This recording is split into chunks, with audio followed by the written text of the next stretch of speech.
Hello po mga kalodi. So for today ay pupunta po tayo dito sa Tondo para sunduin sina Cholo, no? Si Nicolo.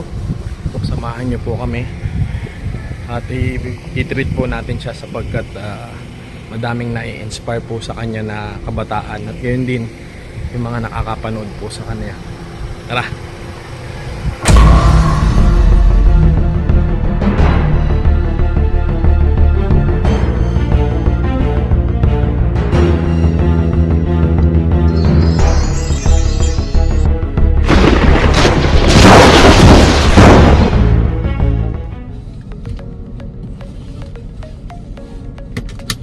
So syempre, God bless po sa lahat ng ating mga viewers at saka ating mga subscribers.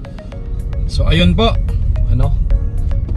papunta na nga po tayo sa Tondo para sunduin po ang ating idol, ang ating kalodi na si Nicolo Castillo. Sa mga hindi pa po nakakakilala sa kanya, pwede niyo pong bisitahin yung kanyang page, makikilike na rin po sa Facebook.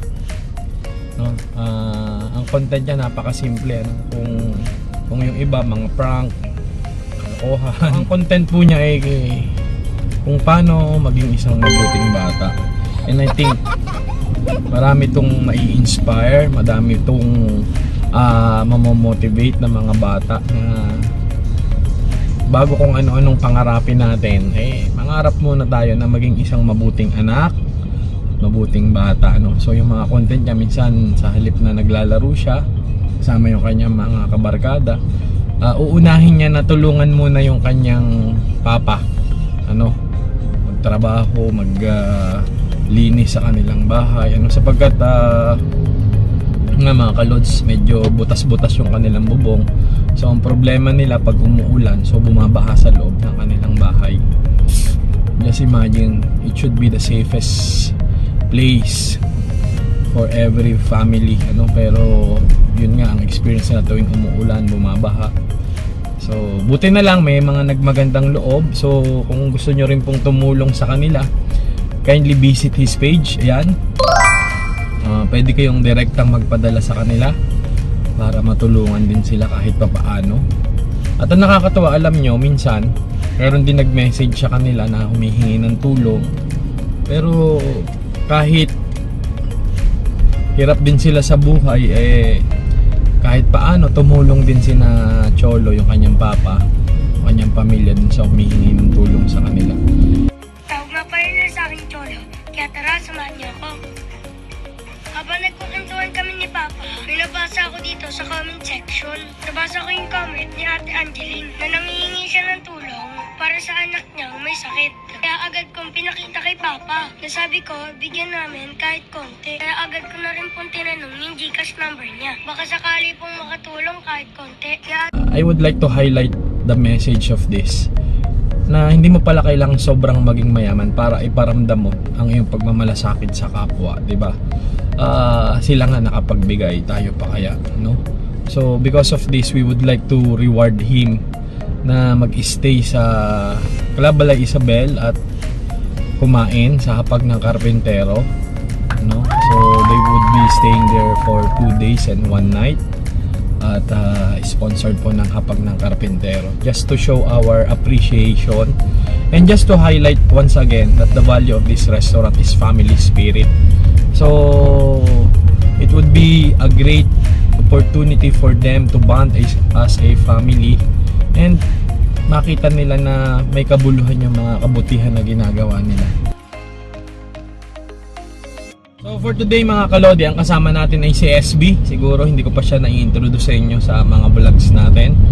So si SB po ay isang Geely Okavango Urban Plus na 7-seater.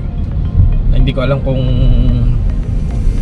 familiar kayo sa Geely Okavango. So ito po ay mas spacious kumpara kay Geely Coolray at saka kay Geely Ascara. So to give you a glimpse, ito po ay walang coding. Bakit? Sapagkat Geely Okavango is mild hybrid, at meron din po siyang turbocharge. Kahit malaki siya ay hindi magpapaiwan syempre. And bukod sa 7-seater, siya po ay merong 48 volts na pinagmamalaki, ano, itong 48 volts na ito.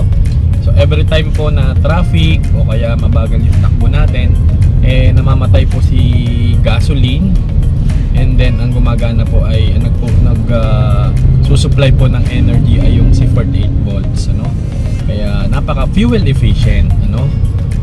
Napakaganda din po nitong gamitin sa mga long drive, lalo tigit kayo ay pamilya, barkada, ano. And I think we will be featuring this sa mga camping and glamping na mga natin, travel vlogs, no, sapagkat sa sobrang spacious nito, alam niyo naman yung mga uso ngayon natutupi yung buong likod, so pwede kang doon na matulog, no. Tapos napakadami ng ginagamit si Geely Okavango for camping and glamping, you would really enjoy your camping and glamping adventure pag ito yung ginagamit nyo, kasi nga sobrang luwang, sobrang fuel efficient at napaka-komportable. Yan. So abangan nyo ang ating mga future vlogs together with SB. Bakit SB? Sapagkat tinulungan po tayo ni Security Bank. Shoutout sa Security Bank para magkaroon ng Geely Okavango. So yun po, at least na-share ko sa inyo yung tungkol dito for the first time. O yan mga kalodi, malapit na po tayo. Siguro mga 5 minutes doon na po tayo.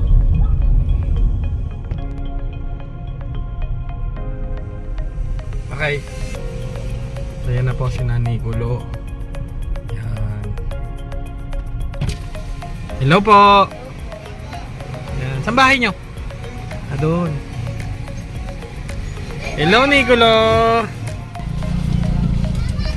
Kasya ba kayo? Meron pa sa likod. Kasya po. Yan. So, pasensya na po, hindi ako familiar dito eh. Mamaya pwedeng lumipat yung iba dun sa likod pag Yan, si Tatay. Tay, hello po. Hello po. Baka may gusto kang batiin. So kung ano pa mangyari sa kanila, ako po yung huhulihin nyo. Kasi sumama sila sa akin, hindi nila ako kilala.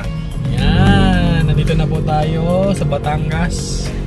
May isa pong bata dito na manananggal. Ako si Nicolo. Tawag na nila sa akin Cholo. Kaya tara, samahan niyo ako. Okay? Hi ka dito. Yeah.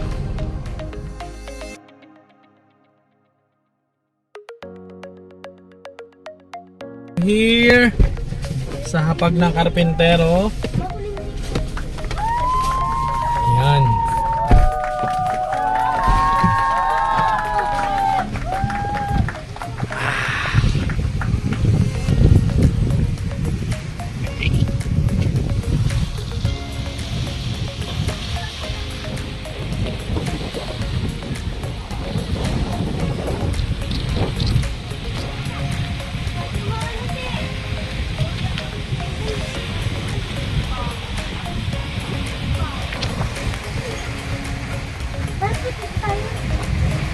Doon tayo magkakapit. Invite mo sila mag-swim. Ganun po tayo.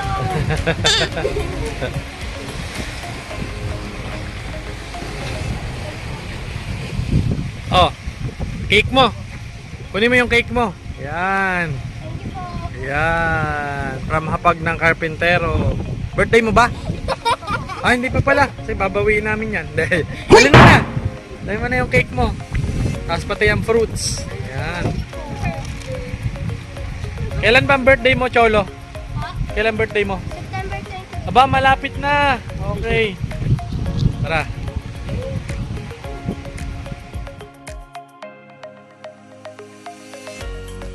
Yan. Welcome po sa hapag. Dito po. Hello po. Sige, tuloy po kayo. Malalim po.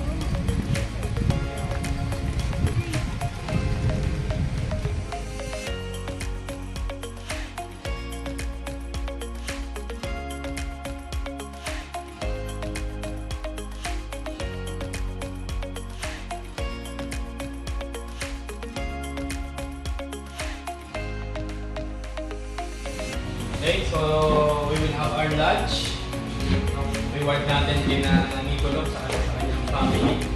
Pagkatapos po sa core value ng kapag ng carpentero, yung building family spirit. So ito po yung reward natin sa kanila. No? So tala. In the Father, the Son, and the Holy Spirit. Amen.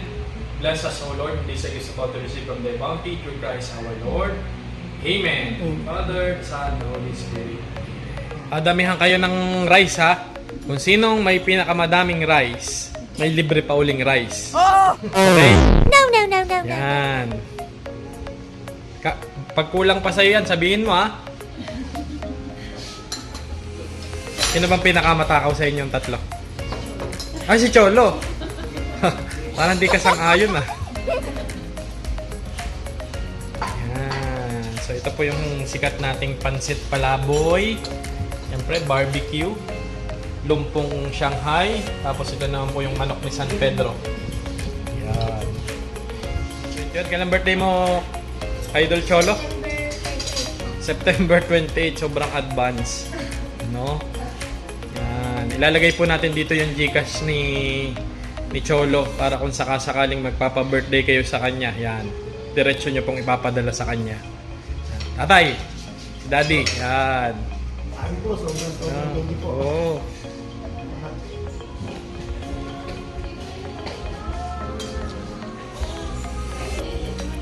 Asado?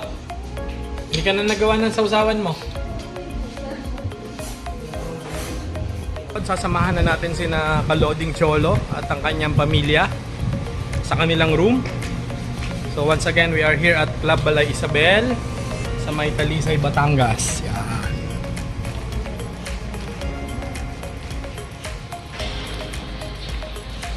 Sa'yo yan. Habanggat narito ka, sa'yo yan. Cottage si Kuya?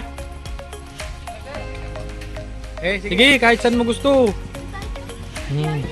Medyo matagal yung biyahe, 30 minutes, ha?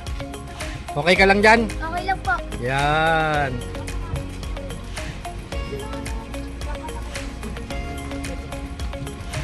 First time kasi nila Kuya. 30 minutes yung biyahe, so kita-kits tayo doon. Kuya, anong pangalan mo? Binata ka pa ba? Yan. Huwag niyo po siyang tutularan. Bye-bye! Sinakay muna kami ni Mother dito. Hindi ko po alam kung anong tawag dyan. Nakikita ko lang po to sa TV. Kahit hindi ko po alam anong tawag dyan, pero po masaya ako. Ikaw mabukas. Diyan ka titira.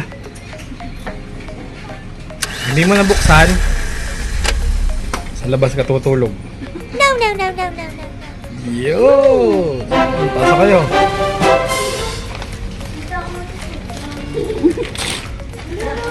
Maliit? Pag maliit, palta natin na mas malaki. Meron pa yun sa ilalim. Ito mo, meron pa yun. Oo. Dito tayo mo. Tulo, mamas boy pala si Cholo. Kasya kayo? Meron pa dito sa labas.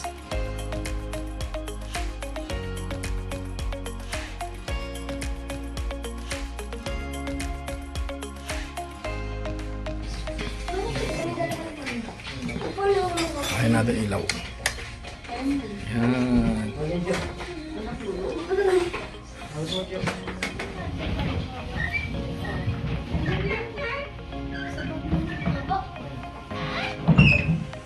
Ako si Nicolo. Ah. Tawag nga pala nila sa akin Cholo. Kaya tara, kumain niyo ako. Iyo naman!